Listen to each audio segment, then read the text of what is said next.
Hi y'all, I know I haven't been giving you a lot of updates on the garden, but that's because everything's been ready to pick and we've been canning most of it. Today we're going to can some corn, but we actually didn't grow corn this year. These are tomatoes we just picked this morning, and these are all the potatoes we planted, we dug up, and we have them drying out under this tarp. They're going to go in the root cellar across the road. Part of the root cellar does go underground, and we'll put them in sacks and they'll stay there in the winter.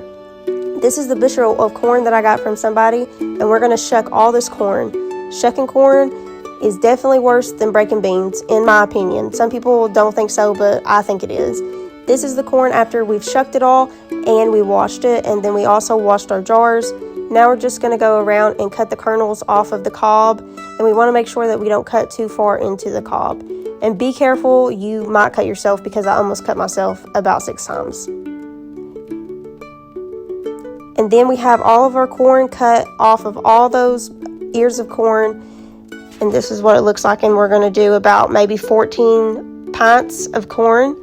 We're going to put them in the funnel and just funnel it into the jars. You don't want to make it too tight and too packed in there. And then we're going to add half a teaspoon of salt into each jar and just add some cold water, not too full though.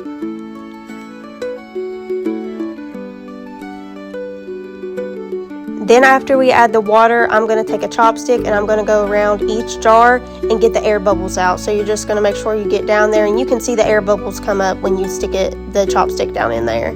I just think a chopstick's easier to use. Then we're going to put them in the pressure canner and let them sit for about 55 minutes. And then I'm going to grab some stuff for dinner tonight. I'm making meatloaf, green beans, and cream corn. And I also grabbed tomatoes because I love them for sandwiches.